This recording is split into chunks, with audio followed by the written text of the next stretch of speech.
Recording in progress. Welcome, everyone. It's really wonderful to see so many familiar but also unfamiliar faces. So welcome to the distinctiveness session. So as many of you are probably aware, the STR is running a series of what we call distinctiveness sessions. They are conceptualized by Michael Leiblein, and they are organized by Macamoen, Philip Mayer-Doyle, Richard Whittington, and myself. And thank you, Heather, the past division chair of STR, for joining us as well today. And it's been my privilege to be able to organize the distinctiveness session, bringing together STR and organizational behavior. So two of the largest divisions of Academy of Management. If we put those two divisions together, they are jointly home to just over 11,000 scholars. So it's a very, very large joint crowd of folks that we're speaking potentially to today. And so the way I see distinctiveness sessions is that they're mostly about trying to build interdisciplinary bridges and trying to foster probably a better understanding of what different STR divisions have in common, but also what are some of the distinctive assumptions that we're making, what are some of the distinctive questions and topics that scholars, somehow being housed or belonging to different divisions, are particularly interested in. I think that one of the distinguishing features of Academy is that many of us belong to multiple divisions at the same time. So I think that this idea of trying to better understand what ties us together and what are some of the distinctive features is a very relevant question to ask. And I think that who better to speak about those things than four scholars that I think of as my personal role models in interdisciplinary research. And so these are the four distinguished panelists that have agreed to join us today. Chris Berry from Indiana University. Chris is also an associate editor of Journal of Applied Psychology. Giada Di Stefano from Bocconi University. Giada is also associate editor at SMJ. Tanya Menon from Ohio State University. Tanya is an AE at Management Science. And last but not least, Lamar Pierce from Washington University in St. Louis. Lamar is the editor-in-chief of Organization Science.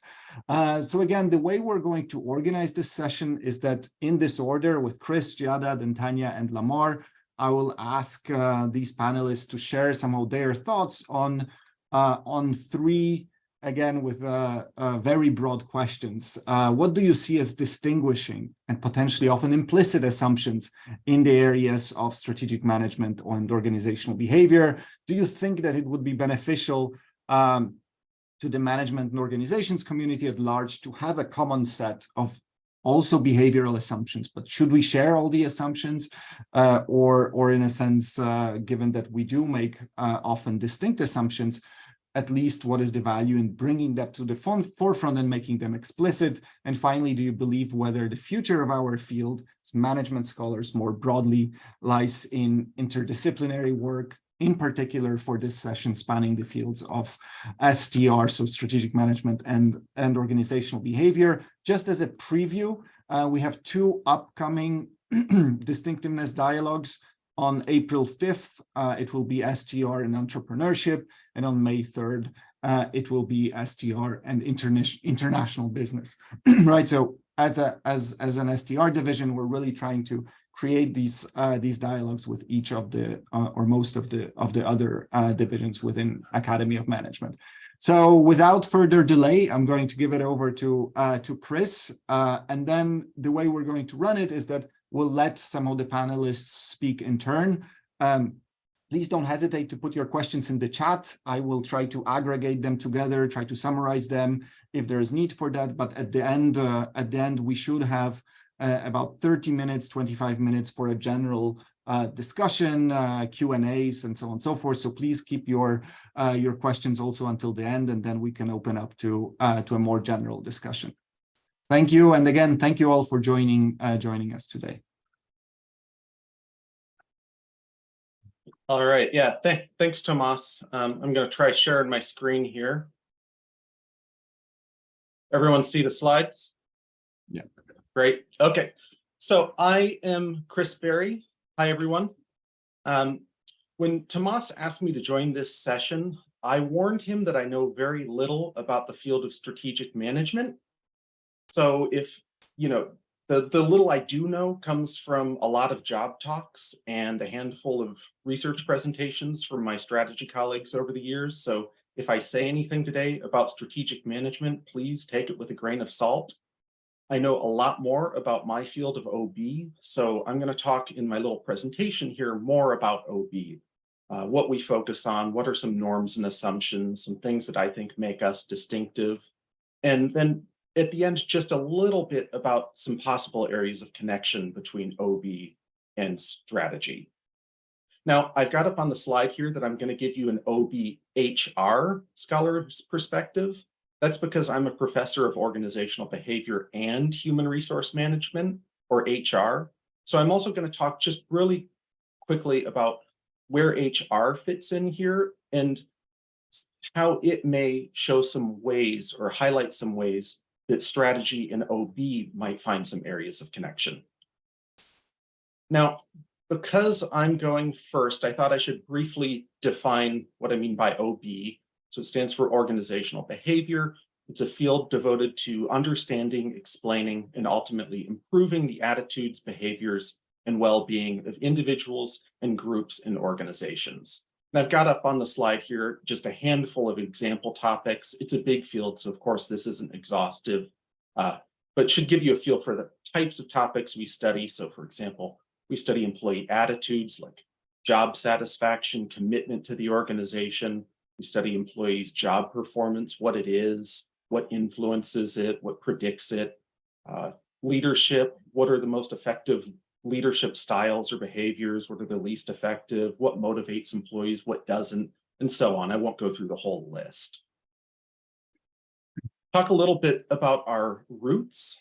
So OB's mother field is psychology, in particular social psychology, personality, and industrial organizational psychology. And I think in a lot of ways, you could think of OB as the application of psychological science to the workplace. So for example, the flagship journal in our field that is focused just on publishing OB and HR topics is called the Journal of Applied Psychology. And we're also an old field. So psychology, that field has been around for about 150 years. OB in some form has been around for about 100 years. So for example, Journal of Applied Psychology was founded back in 1917.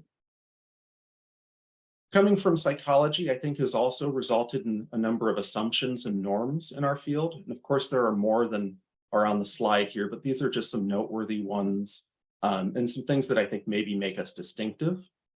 So psychology is very much focused on understanding individual people and their social interactions. And so this is reflected in OB in our study, our focus on individual employees or groups and teams of employees. And an underlying assumption of this focus on individual employees is that the people make the place. That is, employees, people are a driving force of organizations. So there's value in understanding and improving their attitudes, behaviors, and well-being. And then I also think that coming from psychology has influenced the research methods that we use.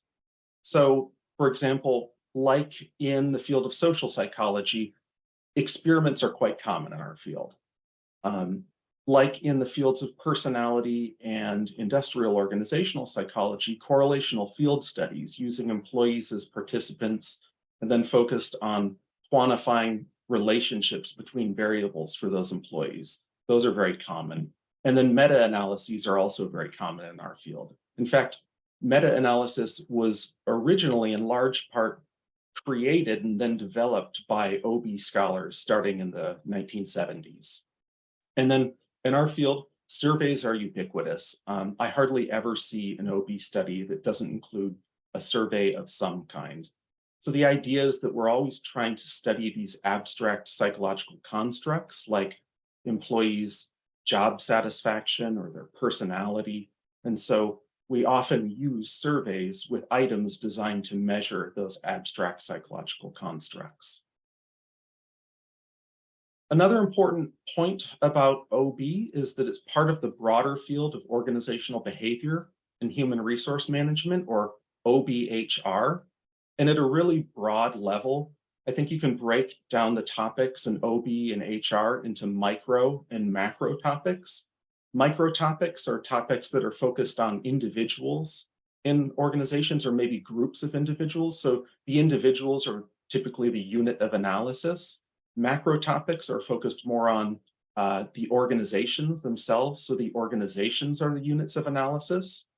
So these distinctions that I'm going to show here, they're much fuzzier than are going to be implied by the neat, clean cells in this table. But at a really rough level, I would say micro OB is focused most on understanding and managing people once they're in the organization.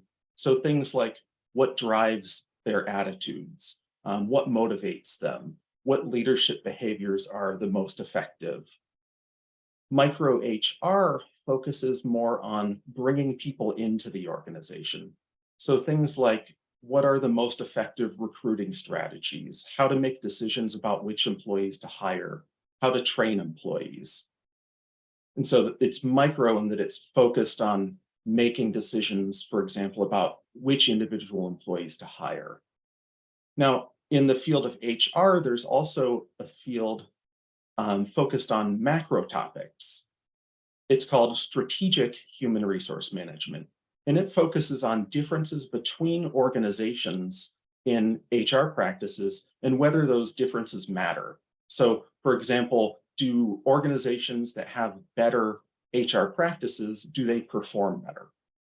Now, for years, I taught a PhD Intro to OB seminar, and on like the first day, I would show students something along the lines of the information on this slide to sort of provide some context for where OB fits into the broader field of OBHR. And the first question I would get from students, and probably a lot of you are thinking it too, is what about macro OB? And I would tell students there is not really a field of macro OB. Now, that doesn't mean that there's never been anyone who's done a study on maybe what I'd call macro OB, but I don't think that there's a coherent field focused on studying OB topics with a macro lens using organizations as the unit of analysis, like there is a macro HR field focused on studying HR topics using organizations as the unit of analysis. So when Tomasz asked us panelists, do we see opportunities for interdisciplinary work between OB and strategy? This cell here with the question mark, that's the first thing that I thought of. So for example, could strategy scholars contribute to something along the lines of an OB analog to strategic HR? And these are just some half-baked quick ideas I had about the sorts of topics that could be pursued.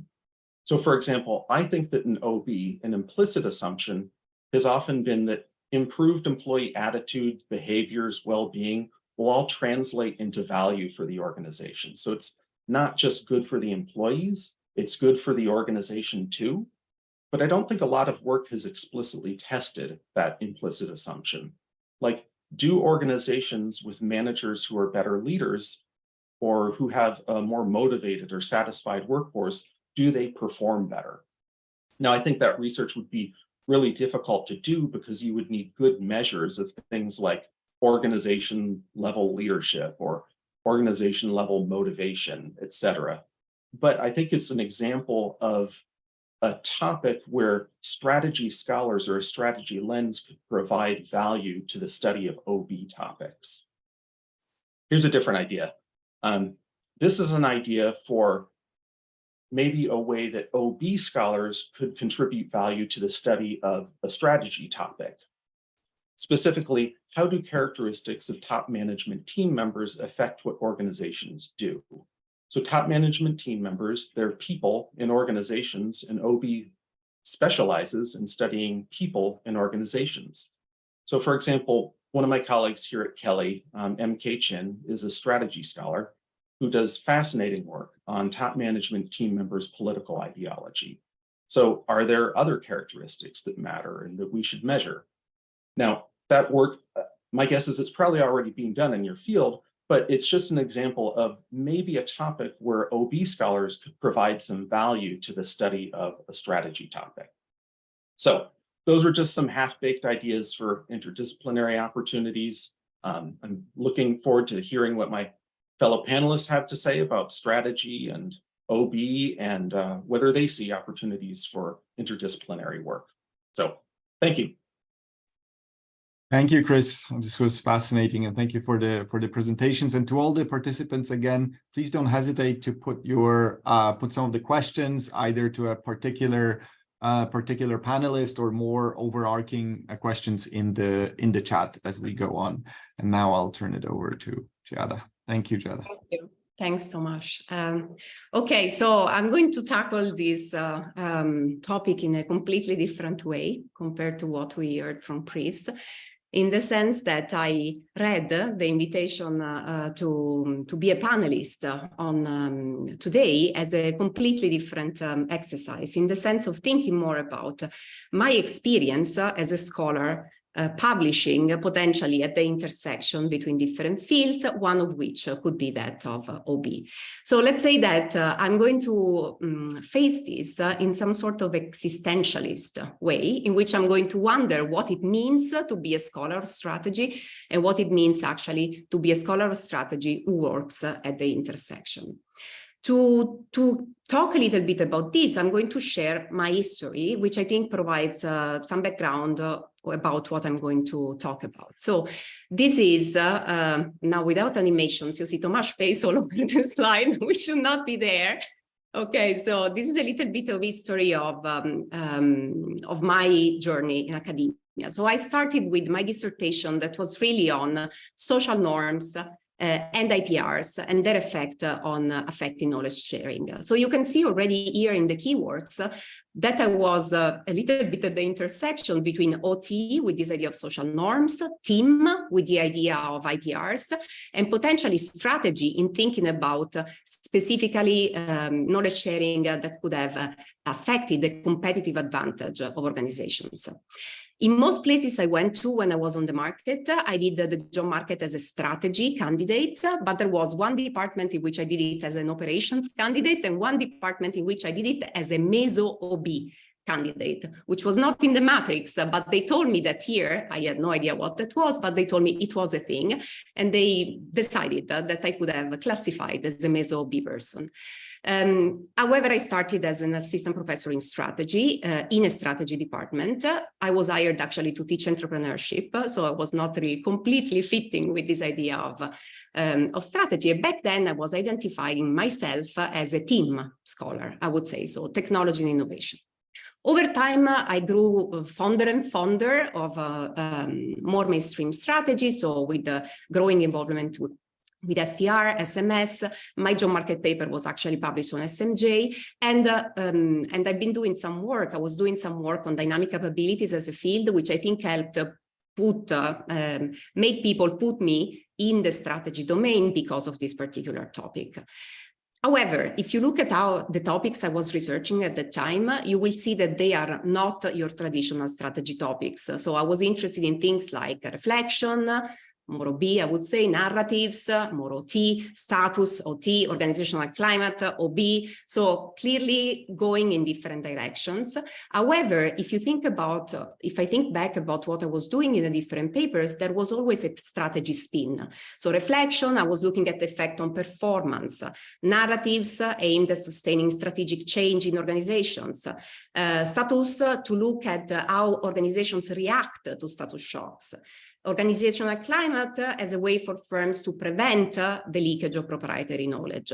So there was always this idea of strategic action, despite the topics were somehow reminiscent of topics in OB and OT. I got tenure. I moved to a department that is a broader management and technology department where I only teach strategy now. So I succeeded in being identified as strategy scholar. I became an AE at SMJ and I thought I was done. Boom, I'm a strategy scholar. And now everyone understands that. Except that in the space of a month, I received 2 invitations, and this somehow put me to question a little bit my identity. The first came from Filippo Vezzel at Lugano, who asked me whether I wanted to join on this volume of Advances in Strategic Management that we are now putting together, where we talk about research at the intersection between strategy and OT. And then came Tomasz with this invitation to talk about research at the intersection between strategy and OB. And so you can now make sense of why I thought of this as more of an existential question, in the sense of who am I really, and exactly where do I sit if people see me at the intersection of all these different things. So in trying to make sense of my identity and who I am and what I do, I think I kind of think of myself as a strategy scholar, hopefully, who apparently loves all these intersections. And I think this comes from the way in which I like to do research. So a lot of you, of us who actually see ourselves as scholars at the intersection, I think share this common interest in thinking about phenomena and wanting to unpack what these phenomena are about. Sometimes this requires you to use lenses, tools that come from different fields. And as a result, people will see different aspects of your research interests and classify you in different buckets depending on what they put more attention on. So why am I at the intersection with OB? I think part of it is the methods, as Chris was pointing at. I mostly do research using experiments. This is common practice nowadays in strategy, but back when I was on the market, this was considered to be more of an OB method. So I got the question, do you do OB? Part of it is also related to the level of analysis. We were talking about this micro aspect. So I'm in strategy, I do study organizations, but then I look at the individuals inside organizations. And my point of view is always the individual point of view. And as such, this again puts me in this bucket of, are you strategy? For a strategy scholar, I would say they always question a little bit this identity. However, I do think of myself as a strategy scholar because strategy is the community with which I identified. The reason I use these methods is to understand the strategic behavior of firms. The way in which I look at these topics is also very much based on these strategic interactions. So I thought of giving you an example based on a recent paper that I'm working on currently, where we basically look at a topic that has been looked at through different lenses to somehow tell you a little bit how people from different fields can examine the same research question. So in this paper, what we're basically doing, and I'm going to squeeze my picture here so you can read, is to try and understand how you can foster collaboration and learning in teams where you're putting together employees with different skill levels. So think about putting together stars and lemons if you want. And the idea is, how can we make them collaborate and learn from one another? There has been research in many different fields covering why this, which on paper is a very good idea, in practice it is not. So if you look at the examples that I have here, we start from an AMJ published in 2006 that basically says that if you do this and mix people with different skills in teams, what will end up happening is that they will actually collaborate less compared to more homogeneous teams. This is more of an OB paper. And in fact, what it mostly emphasizes is why does this happen? And so the authors leverage on theories of power and dependence to explain the mechanisms at the group level that explain this outcome. And what they're interested in is understanding how team members can somehow act potentially on these mechanisms.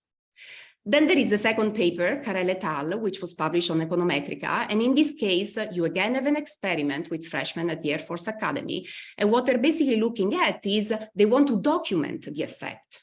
And what they find is that, you put people with mixed levels together, what will end up happening is endogenous sorting. So you will have the good ones that group with the other good ones, and will leave the less skilled behind. Same kind of finding, completely different framing. And in this case, the interest is more in the policy implications of this endogenous sorting. In this working paper that I'm working on with Elena Novelli at BASE and Martin Etu, who's currently a postdoc at Rothman, we basically look at a way in which managers in organization can counteract this effect. So you see the strategy that comes into place now. It's in the hands of manager to potentially change these dynamics in teams. And we actually implement an intervention. So once again, it's again an experiment in the field in which we implement an intervention in an organization and try to see whether with this intervention we can somehow reduce a little bit this effect and make sure that actually less skilled members are left behind less. And so you see the same topic using 3 different lenses, resulting in 3 different papers that are, I think, more clearly positioned in different fields. So if you want to briefly take some things away from what I just shared, I think, first of all, that in general, working at the intersection, it's somehow the natural product of working on some specific topics, in particular, if you do question-driven research. This has pros and cons. And so for the junior people in the audience, there are advantages in doing this. I think it's more interesting, it's fun, maybe you have a broader impact because you can speak to more people. But however, the problem is that you need to go to the point where you are able to speak with more people. And this is not so easy. So it may take more time, generate stronger pushback. Imagine you get referees from different fields who are going to look at the same topic that you investigate with very different approaches. And also you can threaten your identity in the sense that, once again, they will ask you, what are your strategy? We don't have time, so I'm not going to cover this, but the example that I like to give is this paper who took me 11 years to get to publication because we were putting together a team of people that had very different interests that were converging on the same topic, but the paper we wanted to write was a very generalist one. And so I think this was part of the reasons why, together with many others, that somehow the paper was slowed down in the process. What I believe is also crucial is the idea of forming a strong identity. So you need to find your community so that independently of what some people may think about your identity, you have a number of people you can talk to that you can actually have a conversation with. My conversations happen only within the strategy domain. However, when I go and present some of my stuff at conferences, and I remember presenting this paper for the very first time in an audience of 30 people, I think Tomasz was there actually, and one of the members of the audience said, "Oh, but why are you asking us? You should knock on the doors of your OB colleagues, because this is who this paper is really talking to." And to this, of course, you push back because it's like, since you want to be positioned in the field, you have to explain why you think this could also be a strategy paper. But then my recommendation ultimately is to go and knock on those doors, because there's actually a lot of things that you can learn by talking to them. Thank you. Thank you, Giada, and thank you so much for also sharing some of the personal journey. So now we'll turn it over to Tanya. Thank you, Tanya. You're muted. Sorry. I have to be the idiot in every Zoom call who does that. So sorry about that. So I really loved both of the prior presentations. I especially Tomasz, Chris's introduction, and I would say I also took the same perspective as Giada, which is kind of really sharing my journey. So I'm also interested in really thinking about these points of intersection. And I always find this interesting because the strategy colleague I often talk to most is Michael Leiblein. And when he shared this invitation with me, I was kind of trying to understand, are you interested in points of commonality? But the whole session is called distinctiveness. And it sounds like you are focused in your research and your papers on showing what is very unique and distinct about strategy. And that's something right there that we don't see as much in OB, kind of seeing and saying OB has these distinct canonical questions, such as strategy does. And we let every flower bloom, and that is what Pfeffer has said, without intending it as a compliment. He says we are low paradigm, and maybe we should have some of these canonical questions, shared assumptions, shared topics in the way that strategy or economics has. And so I was also kind of struggling as I looked at this, because I find it hard to generalize about OB, which is my field, because it is so diverse with all the flowers blooming. And like Chris, I don't feel very confident in saying these are the assumptions of strategy. But I was trying to look through and kind of see where I saw some shared focus. I, like Giada, have had life on the intersection. My undergraduate was in sociology and my PhD was much more in psychology. I have the privilege of working with so many different strategy and macro scholars. So that has been a wonderful part of my career. And so the shared focus that I see in our field is we're both interested in decision-making, but individuals and groups, particularly under uncertainty, and with respect to interdependent action.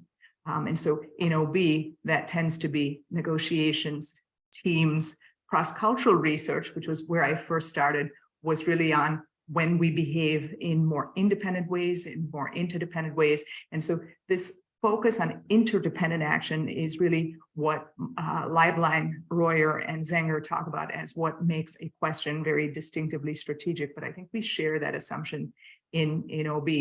And then also, what is the agency of leaders in this context? Do leaders have any power to actually determine action? And Jeff Pfeffer has famously written his article on managers as involved with symbolic action rather than really substantive action, saying that most things are determined by your resources, your industry, and so it's just symbolism, which is what leaders are doing. Now, when I look at some of the general points of difference and in thinking about what is distinctive about OB versus strategy, I think we have to go beyond just simple micro and macro differences in individual behavior versus firm behavior. I think that is a red herring, because I've seen both of those. A lot of strategy people, of course, doing individual decision-making work that could fit in any micro context. So one is, I think, the focus on the dependent variables. And strategy has at least it seems to me from the outside, focus on strategic advantage as kind of its primary dependent variable.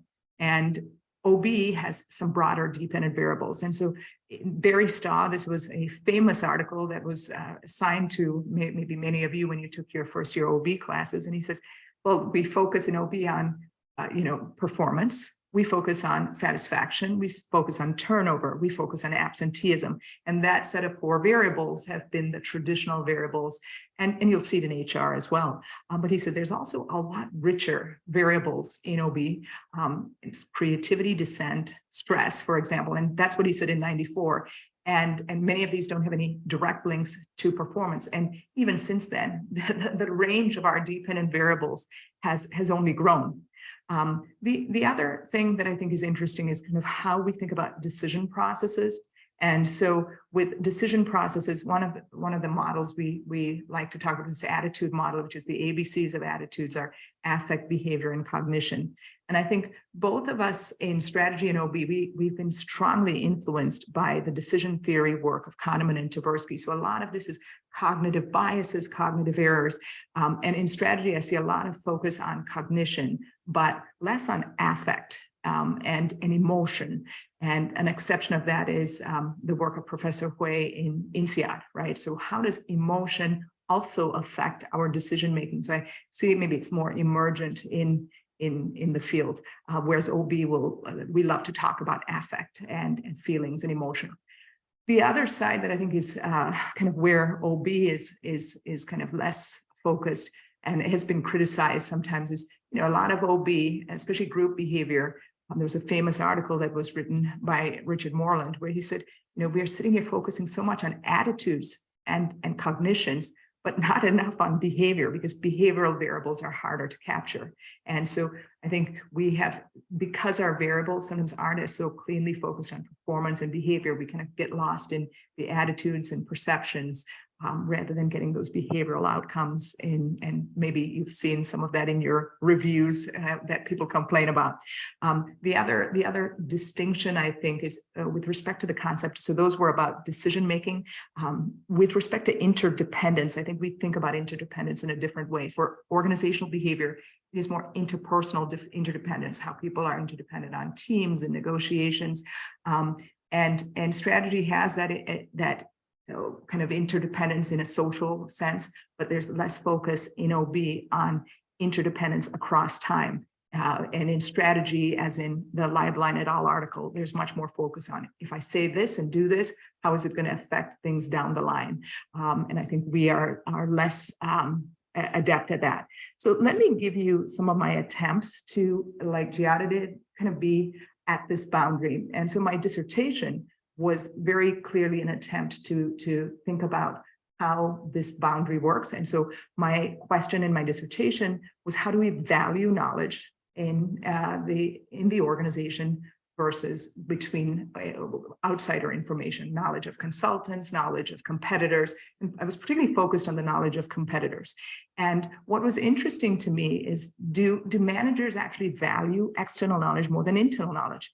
And when I was in Chicago, University of Chicago, the way OB was often dismissed was, they said, people make decisions. I don't care if you're in an organization or out of the organization, it's human beings. It's exactly the same kind of decision. So what is OB actually contributing beyond what psychology already does? And so there were real questions, threats to what makes OB distinctive. And so this was a kind of research that I did to get beyond that. So in psychology, there's a very clear answer to how knowledge should be valued, which is in-group bias, right? So if I'm in the organization, I should favor the knowledge of insiders. These are people, there's a huge research on in-group bias, very little on out-group bias. Yet when you go into organizations, people are always complaining, nobody's hearing my ideas. And they're sitting there when a consultant comes in, when the competitor does it, they're all over it. And on top of that, it should be less costly to capture the knowledge that's right in front of you. And so I wanted to understand, what is it about being in an organization in a hierarchy that is producing this kind of a bias, a reversal of what is so commonly understood as a psychological truth? And so my deep-ended variables in the dissertation were really, how much are you willing to pay for this idea? And I would kind of manipulate with other participants, knowing whether the idea came from an in-group member or an out-group member. And do you think the idea is good or not? And we, of course, did find, especially when people were feeling threatened with the messenger of the knowledge, that the external knowledge was actually overvalued as compared to the internal knowledge. And the cognitive reasons that we looked at both cognitive and motivational processes, was this knowledge was available, but availability did not make it better, easier for people. It kind of reduced the scarcity effect. It made it less valuable. We could see the errors more. And then we looked at the motivational reasons, and a lot of my work was focused on this motivational side, which is that we have incentives to learn from the outsiders, but we learn from an insider. We are involved with promotion processes, et cetera, status, emotions, threats. Envy comes in, and there were some motivational problems here. And so the implications of this research was, both fields are using this word competition, but it means very different things. Internal competition in the hierarchy versus external competition. And so in a sense, threat was increasing the knowledge valuation across the boundary. The more I'm threatened by the competitor, the more I'm likely to value that knowledge, but it was reducing it within the boundary. I was very interested in these micro emotions, okay, such as threat and envy, that could have real macro consequences, big consequences for how we're making investments in the firm, transferring knowledge, coordinating with others, implementing and cooperating with people. And I was finding, as an implication for strategy, we end up focusing narrowly on competing advantage away from other people versus building up our own homegrown sources of competitive advantage. And so how come we are spending and investing money on things that are harder for us to access and learn from versus something that's easily available, readily available, and that we could probably capture more value from much more easily. So this was different from what psychology found. And it's kind of, there's a new paper in strategy right now, which is really about how markets propagate valuation biases by Sheen Levine and Ed Zajac. but we are also seeing how hierarchies are going to create other types of biases. So what are the biases in and out? So this is some topics here. You can see competitive interdependence. You can see decision-making types of topics. You can see some processes here, personality, beliefs, values, the org structure, practices that might increase competitive group behavior, incentives, and that environment is competitive or not that are going to affect decision-making. And so I was really concerned with a DV with advantage, but also really with feelings. How did people feel? Are they feeling threatened? Are they feeling unheard at work? And the other question, and I'll give a few, I'll do the next few a little bit shorter, but strategy is focused on sustainable advantage. And psychology, particularly social psychology, is really focused on really fleeting psychologies. And do those fleeting psychologies really matter? And so the other set of papers that I have really focused on some of these very fleeting psychologies that can really affect how we make a decision. So we said before, do leaders matter, or are they just simply constrained by their structures? Well, one thing we know from psychology is that if we feel agency and power in our environment, okay, we should act in a different way. And this is Adam Galinsky's research. And there's a lot of psychological research, very criticized, by the way, on priming methodologies. Can I make you feel powerful or not powerful? How does that affect your behavior in the environment? And so some of my work with Cindy Wang, Jennifer Whitson, and various colleagues is that how when I feel in control or out of control, particularly when I feel out of control, I'm going to engage in superstitious thinking. And our dependent variables are probably very uninteresting to strategy people. Are you more likely to believe in horoscopes? Are you likely to believe in conspiracy theories? And we find when you're lacking control, you are indeed engaging in a lot of these irrational thought processes because you need to meet other psychological needs, like finding order and stability. And what this kind of lets me think about is maybe kind of having these feelings of control or power, maybe does that lead to more ambitious strategy making? How do I see risk in the world? How do I understand other people's behavior? Am I able to take their perspective in an intelligent, strategic way, or am I engaging in really poor perspective taking based on either stereotypes or superstition? And these fleeting feelings can really affect the way the leaders are framing their decisions. And so there's lots of research, great places where you can start to look and see these frames in psychology. One example is construal level theory, Trope and Lieberman's work, which is, are you framing things at a big picture level, or really at a lower level of how do I get this done? We have regulatory focus, which is, am I looking to see how it wins or avoiding losses? Okay, and then the last piece where I kind of worked at the intersection was with my colleague Ned Smith, who many of you know. And one of the things that we did in a number of papers was really think about how these fleeting feelings and emotions actually affect the way we are able to select into a structure, create the structure that is around us. Structure matters. It is a constraint, but how you see that structure matters too. And the fleeting emotions that we were talking about, again, were threat. So if we manipulate threat, we put people in situations where they're feeling nervous, feeling under threat, and we interact that with their actual status, okay? Are they rich or poor, high or low socioeconomic status? Our dependent variables was the cognition of the network, and people's cognitions of their networks, depending on these manipulations, changed whether they saw their networks as large, broad, or very small and constrained. Okay, and so our dependent variable never got to performance or actually mobilization or anything like that, but we had a lot of implications there that we were interested in further looking at, which is we have a potential structure, but your emotions and cognitions affect the way that you actually realize that structure, what you see and how you use it, how we imagine our interdependence with others. We were very interested in Podolny's Matthew effect. What are the mechanisms by which the rich get richer? How do we increase inequality? And in strategy, of course, lots of ideas of inequality at the level of the industry, the lower player versus the dominant players. But we were really interested in societal inequality as well, which is something I see much more in OB versus strategy, which is, again, an assumption I hope is, I don't know if it's accurate, but it's a place where I think a lot of synergy could happen. So psychology is affecting the structure we're building, we're creating, we're using. And structure, in turn, is affecting our psychology, our psychological states, our outcomes. And so to conclude, here are some of my thoughts on Tomas's 3 questions. This, I've already talked a lot about where I see some points of intersection and some distinctiveness. Should we share assumptions? Well, maybe not necessarily. I think I'm much more like the OB scholar that Jeff Pfeffer, my former advisor, doesn't like, who's kind of let people have their different assumptions. But I think we should know how to communicate. I've seen too many strategy departments and organizational departments who just don't like talking to each other and don't know how.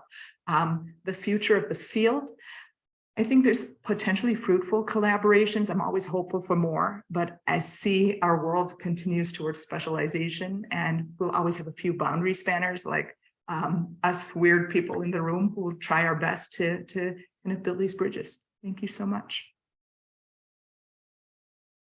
Thank you, Tanya. Thank you so much. All right, we'll turn it over to Lamar now. Thanks, Lamar.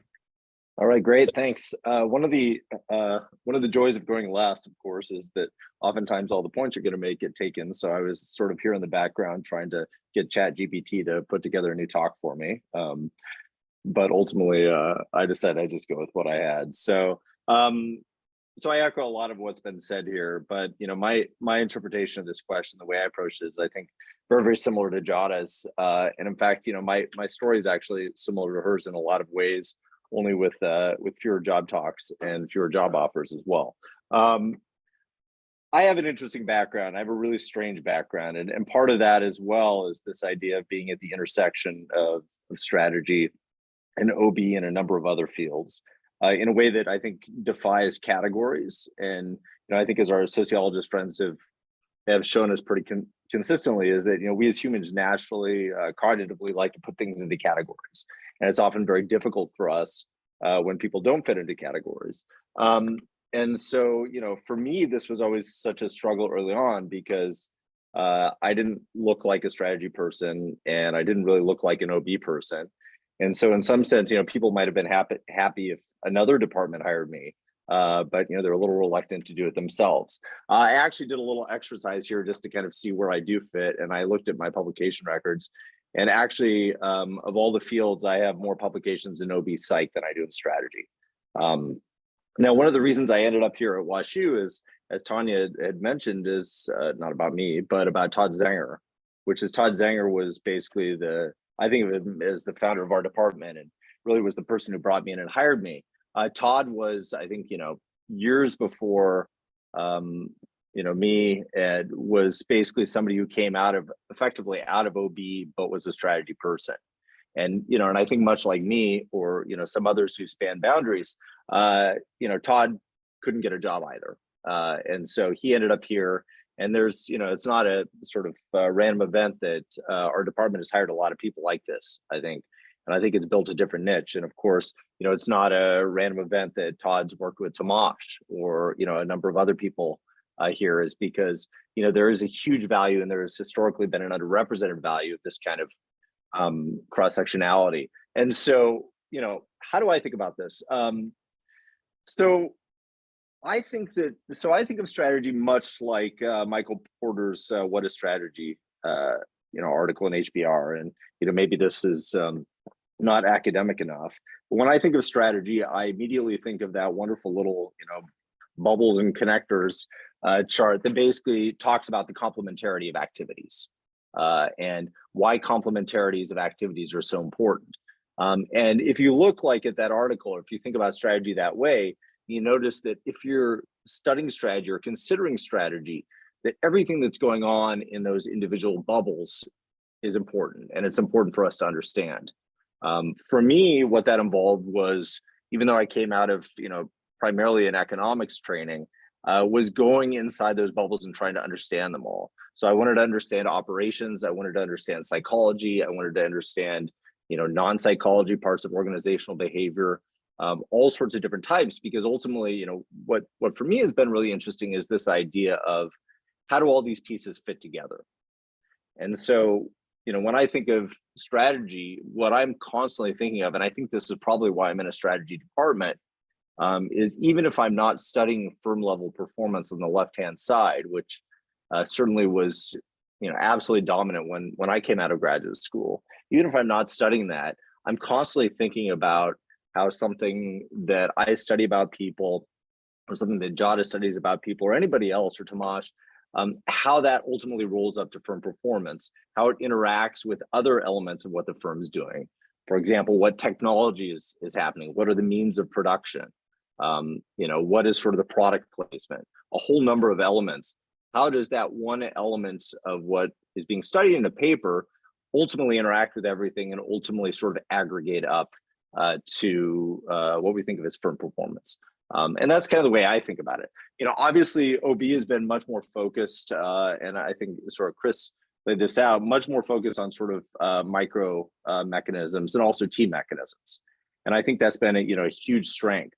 And I'll note that, as somebody who comes from an economics training, I've always found it very, shouldn't say easy, but very intuitive or natural to bounce between psychology and economics. Obviously, psychology and economics are very, very different in a lot of ways. But one of the things that I think makes them far easier for me to bounce between rather than, say, sociology is the primitives are actually pretty similar, which is, both fields fundamentally, and this is the case about economics, both fields fundamentally start with people. And they start with people thinking and then doing. And so there is kind of that common idea model as opposed to sociology, which might, start with a primitive of social forces. So I think there's a natural way for these fields to work together. And I think, certainly in the field of economics and psychology, you've seen these intersections in terms of behavioral economics. So I think it's a very fruitful thing for us to do. So I think it's a lot less, the differences are a lot less about the assumptions that we make. And I think it's a lot more about the focus. I think as Chris also detailed, a lot more about the methods and a lot more about the units of analysis. And that has traditionally been sort of the divide. But I think that, there's so much boundary spanning going on now. I think, folks who have done this in the last, number of years. I remember when Tomasz came on the job market, how excited I was to see his research because I thought, like, this is what I would like our field to be moving more towards, which is understanding how do we take strategic questions and boil them down to org design and to individual level decision making. So I think there's a lot more of that. I think in the field of strategy, some of this has come across in the formation of this strategic human capital group. But that group has, I think, focused on a couple things that I think wanted to expand a bit more. That group has oftentimes been sort of a bit more at the intersection of strategy and HR, as opposed to the intersection of strategy and OB.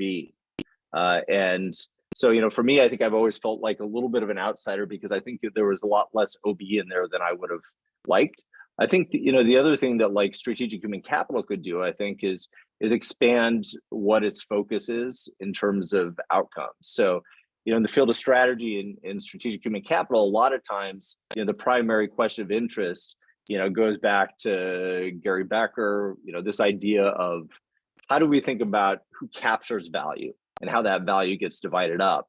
And I've always been someone who thinks that if you want to understand the value of labor or labor performance, that it's far more important to think about productivity than it is about wages. And so, I think that field, particularly strategic human capital, I think could shift its focus a little bit to not only studying sort of how value gets divided, but really much more of a heavy focus about how much value is created, because that's really what firms care about. They care about, how much value is created rather than how do we divide it up. They'd much rather, have a smaller share of a much larger pie than they would have, a larger share of a smaller pie. And usually what, when I talk to firms, what I tell them is I say, look, like the way to cut your labor costs is not to cut your wages. It's to think about how do we improve motivation, performance, a number of elements along those lines. Okay, so I am running out of time here. So I want to talk a few things about what I would love to see. I think the most important thing is having these types of conversations. And I think, Giada laid this out nicely, which is, go talk to your OB, colleagues. Could be viewed in a couple of different ways, right? It can be viewed as like, why are you studying this? Just go ask them, which I think, is sort of how she was it was presented to her originally. And then there's the way we should be doing it, which is, of course, what she and many others have done, which is this idea of how do we go and understand what they're doing and integrate it into our work? So what would be kind of the key things that we might think about with this? Well, I'd love for strategy to think a lot more about micro mechanisms to really understand, what causes people to make choices and how those choices emerge. I think Tanya had some really good points about, it not just simply being about cognition, but also about affect. Humans are complicated beings. And, I think the more we think about them in terms of what a policy will do to real behavior rather than what a policy would do to behavior in our idealized model of what humans are, I think we will get sort of a better idea of sort of why some firms perform better than others. What I love from micro OB folks particularly, and I'm speaking mostly about micro and meso here because I think as Chris pointed out, OB is an enormous field, and I'm learning this at Org Science. What I like for them to do is to think a lot more about, when they do a paper, when they write a paper, one thing that I often feel is missing at the end of the paper is, okay, you've shown me some really important mechanism, or you've shown me how some policy affects, human well-being. Talk to me about the aggregation process. Talk to me about how what the implications of this are at the organizational level, even if you can't measure it, because measuring the aggregation process is incredibly complicated. But at least talk to me about this. Because I've seen a lot of talks, particularly in the judgment and decision-making community, where people will, they'll basically come to some conclusion. We found that, if you have this nudge or this manipulation, that people will be, absent 20% less. And, the question I always ask is like, how many dollars does this mean for the organization? Because usually that's a pretty simple back of the envelope calculation to show that, a lot of these things that are being studied at the micro level, particularly in OB, have massive implications for firm performance. We just often don't take that next step. What else would I like? I think there's a lot of value in people getting training in different methodologies. And by training, I don't just mean, sort of learning what things are about, but really trying to understand what are the key principles of methodologies. How do you find causality, for example, outside of experimental settings? Or if you come from strategy, how do you design a real, good, valid experiment? Because I think a lot of people jump into experiments without recognizing that it's actually really, really hard to design a really, really clean experiment, particularly if you're doing it in the field. But really sort of diving into that, one thing I've been trying to do is to learn about qualitative research. And I've heard a lot of people say that, everybody should have qualitative research in their field. I don't really do, or in their papers. I don't really do qualitative research because I don't know anything about it, and I'm terrible about it. Even if I love it, it's people study for years and years to do this. So I think the more we really go in and put effort in understanding what is the process through which, say, OB scholars study one topic while strategy scholars study another, that gives us a lot more respect for the other field, but also allows us to really understand what that field can say and what it can't say. Yeah, that's about all I got to say. I think this is a really exciting topic. I'm really glad you guys put this together. Thank you, Lamar, so much, and thank you again, Chris, Giada, and Tanya for sharing your thoughts earlier. So I think we can open it up to a now general discussion, so comments, questions, controversies, disagreements, or agreements, or your thoughts on the topic. I do have a couple of things, but maybe I wanted to first open it up more generally. Please lift your virtual hand, and then we'll go in that order. I think it's also for you to learn more if you believe that there is something you would benefit from this session is organized for the benefit of those attending.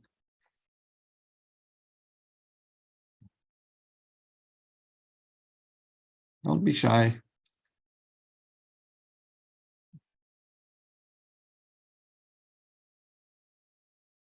All right, so in the meantime, so there's one question that came from Heather, and something that Chris somehow already responded to, but there's this topic of organizational culture, right, which potentially is something that I think both organizational behavior and strategy scholars recognize as something very important and something potentially consequential. I think that it also speaks to what Lamar has just finished with, or what I understood in what he was saying, which is also something that I share as my very deep concern of interest, which is this aggregation process, where pretty much I see this as very often either we just make it so simple, meaning that we add things up and divide it by the number of people and say this is the average I don't know, positive sentiment in an organization, right? We don't know if this is the aggregation process, right? But I see that as something that is potentially a big roadblock, or one of the obstacles that for me, I hope that someone solves it, or someone really does very influential research. And there is, of course, work on aggregation process, but I think it's something we haven't yet figured out. But culture is potentially this one one block which could be a very, very important bridge between organizational behavior and strategy, but it is a construct that is a macro construct, and hence an aggregation of individual level behavior. So I thought about someone asking it to the panelists how you think about whether this is what is in that question mark box, and whether you think that this is something like not a low-hanging fruit, right? It's a very high-hanging fruit, but how big of a fruit is it, do you think? So I'll jump in on that. So my original, before I did my dissertation work, my work was on culture, and I worked with Michael Morris, a psychologist. And so part of what was interesting for me was Jeff Pfeffer would always tell me, he said, what you're doing with national culture is pointless because it'll all get swamped out in org culture. And so a great example of this is Toyota, which is, Japanese. As a country, you would say, okay, it's more hierarchical, but that model of what's happened on the Toyota floor is because of the lean production has been a model of democracy and information sharing and transparency. So the org, so that would be a classic example of what Jeff has said. Okay, so even though Japanese culture is one way, here's the organizational culture, and look at its power. It's a model for the whole world of incredible competitive value and advantage. Now, one of the things that I think is interesting is cross-cultural research is marked by debates between anthropology and psychology. And so the psychological researchers are very focused on cognitive representations of culture. And so my work was very cognitive. And so it was really, how do people think about culture? And so what are the mental, like an idea, it's values in the mind, right? And so if you have a particular value, like, for example, independence, interdependence, how is it as a knowledge structure in your mind? And that knowledge structure can sometimes recede in importance. Sometimes it can be much stronger as a function of various other situational factors. So it was really a decision-making process. Anthropologists will look at this way of studying culture and say, it's exactly the wrong way of studying culture, because culture is in lived behavior. And so you need to do that anthropological study, the qualitative data that Lamar was alluding to really understand culture and what makes it unique and distinctive. It's not, and then there's also this emic versus etic distinction, right? Which is really trying to understand, imposing a set of, Hofstede dimensions on people versus really understanding what is truly unique. That is not just a common set of assumptions. It's something that our surveys can't even capture until we go in there. So I think the concept of culture, even when you look at the home field that it comes from, both anthropology and how psychologists have kind of worked with it, it's full of debates and ways of looking at it. But I think that was those are just some of the things that I've observed as I looked at this general study of it. And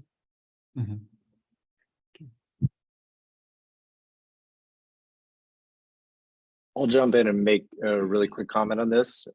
So, I use this. I don't know if it's like not cool to quote Peter Drucker, but I still quote him anyway. This famous quote about culture eats strategy for breakfast, right? And people interpret that in a lot of different ways, but this is exactly why I think it's strategy people need to understand OB and these micro level mechanisms, because there's so many examples of great strategic ideas that people are like, this will work, and then they never stop and actually think about, well, what do you need to do in order to get, some strategic realignment, successfully implemented. And it turns out you got to get people to do stuff. And, people are actually quite complicated.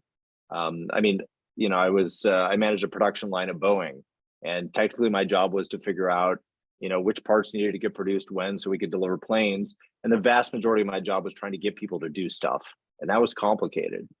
And so I think this has broad implications across, a number of different parts of strategy. But the one that always jumps to mind for me is actually corporate strategy and mergers and acquisitions.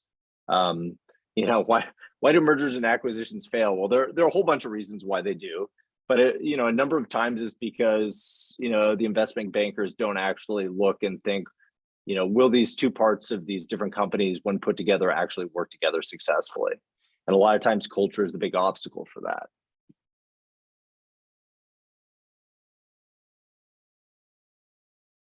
Thank you. So maybe in the interest of time, we can go to the next question. And that's actually 2 or 3 persons somehow expressed a similar question. I think you are wonderful panelists to tackle that, because there's a lot of experience and a lot of frustration accumulated, I think, about how to deal with work that is interdisciplinary in the review process, where you're getting, obviously, because you're drawing on 2 different literatures, a reasonable editor will pick reviewers who are knowledgeable in both of these disciplines, at least 2 of them.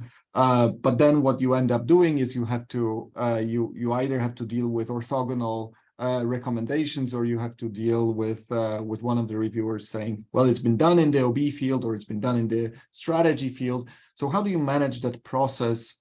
And somehow, if you believe, of course, and if there is a legitimate really contribution, and you are bridging these 2 disciplines, if I may. So I'll start with this one because I think it goes back to my idea of the community. So first of all, I think when I'm writing a paper that I believe can be seen at the intersection, I think it's a paper that is seen at the intersection from strategy scholars. So I doubt that if this paper would go in the hands of Chris, you would think that is anything close to OB. It is OB-ish for strategy standards, but I doubt that it would actually be seen as something that is OB by an OB scholar. And I think that's important in the sense that you may be bridging across literatures, but ultimately you stay focused in your own domain. And so what you may be doing is that you may be importing concepts and ideas from other domains, but ultimately keeping the strong positioning within the strategy. And that would be in terms of thinking, for instance, about people in the field who have looked at this phenomenon who are clearly perceived as strategy scholars, thinking about there needs to be this idea that ultimately this is your identity, and then you are borrowing and bridging potentially, but with a clear understanding of who you are. This, I think, makes the work of the editor easier, in the sense that the editor will not go and pick OB people, but he will go and pick people who have done similar work, that share something similar compared to what you're doing, and hopefully this is going to be good enough. Now, having said that, as an author in practical terms, as I was joking with my co-authors before doing the talk earlier, and she was like, yes, go and tell them how we are going to be rejected because we are actually working at the intersection. So I think there is a little bit of truth in that, is that you need to find this magical combination of an editor who understands the field where you are, and then reviewers who are also willing to, not to go with the standard assumptions and potentially be open to alternative methods. So it is a little bit of a lucky combination, I think, but I think to some extent you can manage that luck a bit also in the way in which you position and frame the manuscript, and clearly the journal that you target.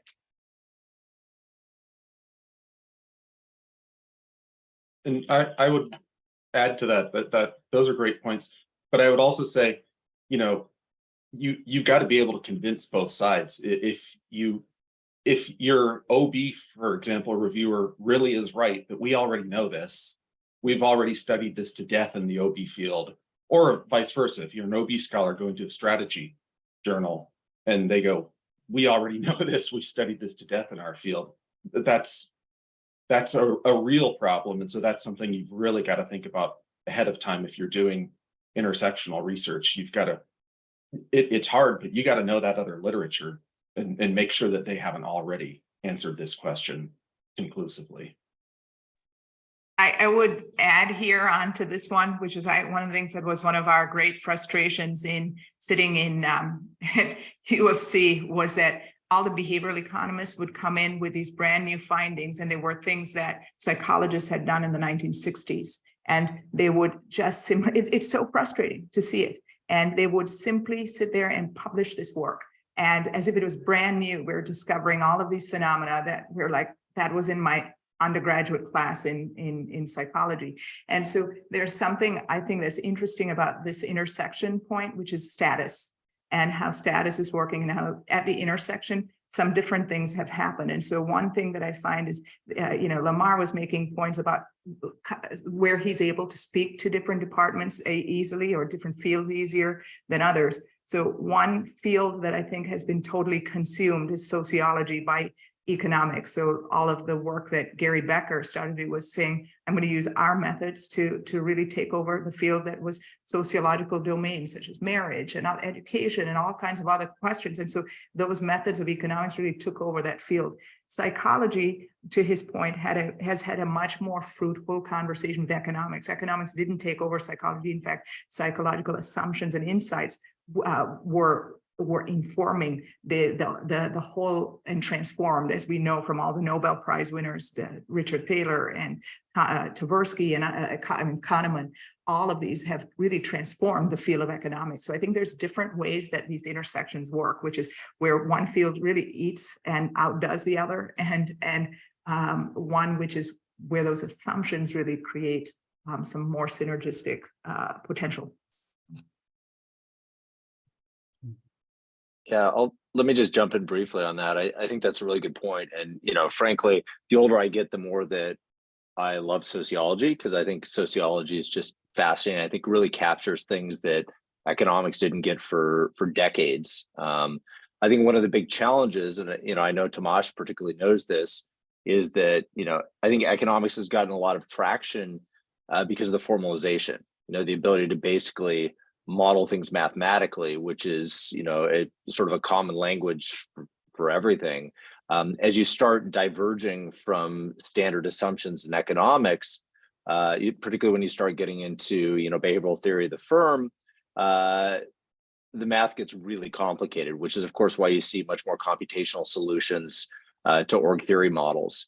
And so I think that's kind of one of the big challenges is, how do we make sure that we have a common language? I think one thing that's been really cool in psychology recently has been this move to try to take I don't know how many there are, 205 different biases that we have in psychology, and try to boil them down into common elements to see if we really, need, 205 different, or whether or not there's some sort of underlying smaller structure that allows us to translate one to another and figure out how each are components of one another. So I think there's room for that.